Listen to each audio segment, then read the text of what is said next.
Hey everyone, welcome to another edition of that fully involved reaction video content. My name is Mark, do most of the fully involved stuff. And today, in the second of the participation trophies, review, reaction, videos, content, we are talking about the listening log aside from Mr. Johnny, Mr. VIRALRAK. Full disclosure, because I don't want any, conflict of interest, accusations going around. I am buddies with the guy. I hosted a podcast with him for a number of years, actually.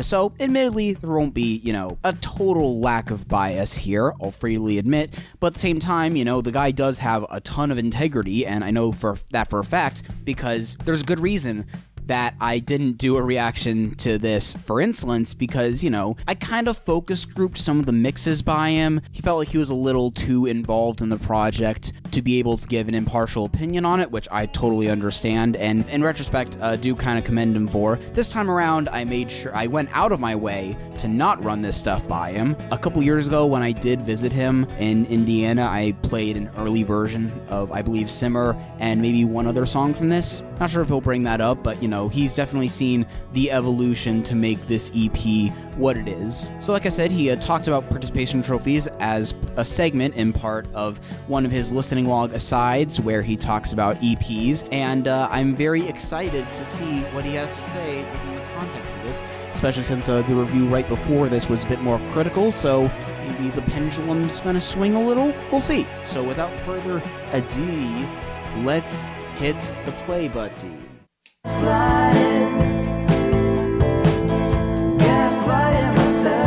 Podcast compadre, friend of the channel, Mark Berman, did not want my input on the behind the scenes of this record because he wanted me to talk about it.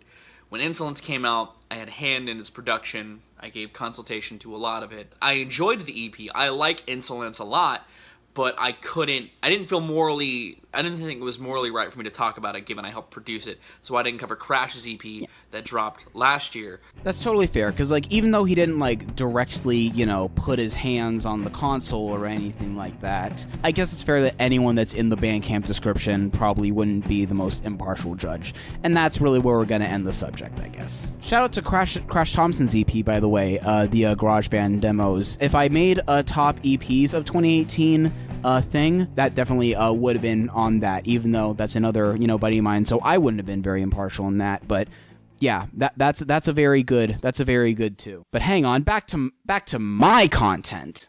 He's done a good job at expanding his lyrical topics well. Insolence was very focused. It was laser focused with a lot of sharp songwriting. On participation trophies, he does a good job at branching out and talking about other aspects of his life, his philosophies, and all that sort of stuff. And I will say, as somebody who knows Mark, this feels very indebted to his personality and his character, and I like that he finds a way to take his very self-deprecating humor and write it into a good song like Gaslighting. Where I literally say the phrase self-deprecation. That's my brand. I gotta protect my brand. Or taking those kind of subtle moments of meeting a person, almost like the beginning of Eternal Sunshine, the inner monologues of Joel in If for Just a Second.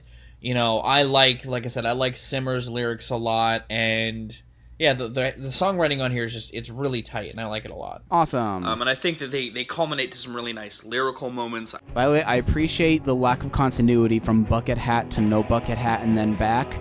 It gives a nice dynamic to this that you don't see in a lot of reviews. So good job on that. I think that the hook work on here is fantastic. I love the hook of Simmer and If Just for a Second. I think they're so catchy, so earwormy, and the whole EP is produced very, very well. I think there's only a couple instances where I feel like some of the compositional choices don't work for me personally. Criticisms.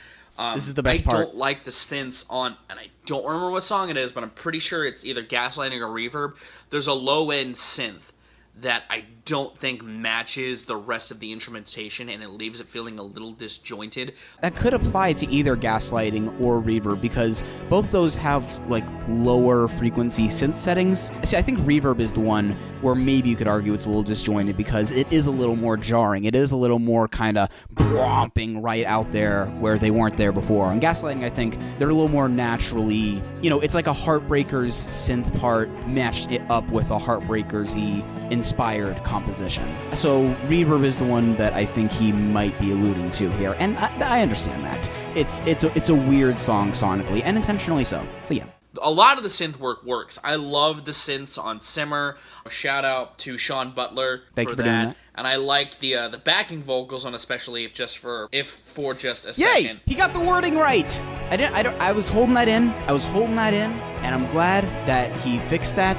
He fixed his shit, and now we can move on. By the way, we are friends, so I'm allowed to razz and womp like that. Just to clarify. I'm not going full Lizzo mode here. Don't worry about it. Okay. A lot of the elements come together in a really nice fashion. It expands the sounds on Insolence. Shout out to Aria. It's funny, like, I bring people in to do stuff when I need someone that actually knows what they're doing on an instrument, and I've done that with drums, I've done that with guitar, and this time around I felt like I needed to actually do that with the vocal, you know, because I sure as hell couldn't do the... David had this bandmate that, you know, literally spread sheet music across the floor during the session, which you're gonna see in a making of video coming up. It feels a little less tied to its influences. Like, Insolence is great. There's some moments where you can tell he's inspired by X, Y, or Z. That's less apparent on participation trophies, and Mark does a good job at finding his own voice. I'm glad I could sit here and talk about it without feeling morally unjust. Even though I heard Simmer a couple years ago, I don't think you used any of the production tips I gave you then. Hearing Insolence and Crash's things, you could tell I had a hand in them. You can't tell that I even listened to Simmer or anything on there, so there you go. I'm gonna take that as a compliment, because I don't even remember what you told me about Simmer, and maybe that was for the best, because that made it more fun for you as a listener. But this is great. This is a really great EP. If you like sharp written alt rock in the vein of, you know, your car seat headrests, ooh, yes, They Might Be Giants, interesting, or even just a little bit of early Weezer, check out Fully Involved and check out Participation Trophies. I like this EP a lot. I'm giving it an 8 out of 10. Phenomenal work, Mark. You're getting good, boys. You're getting... Yeah. Oh, he's talking about Darren next. I really got to get to that EP. Shout out one time to the SourceFed boys. Yeah, I'm very happy to not just be going over all the same channels that I did during the Insolence ones, so I think this came together really nicely, if I do say so myself. Thanks to Johnny for taking that extra step to being impartial and even throwing out a couple criticisms here and there, but still, again, generally getting what I'm going for and somehow being able to summarize Insolence and Participation Trophies in one summary, which is not easy, I'm aware. They Might Be Giants is a comparison I did not see coming, and I might have to ask him more about that. But yeah, I hope you guys enjoyed this reaction video here. There's definitely going to be a little bit more down the line, hopefully. I'd love to, you know, get this out to as many people as I can, at least as many that as Insolence got out to. General plugs here. If you're coming here from Johnny and you haven't heard Participation Trophies, then definitely check that out. fullyinvolvedmusic.bandcamp.com is your main place. It's also on your Spoofy, your Apple, your iTunes, RIP. I got a bunch of reaction videos to Insolence, my previous EP, which you heard comparisons to over the course of this. And check out Johnny's channel too, by the way. I think that especially in the time since Insolence, and that's about it for this round of content. Good night!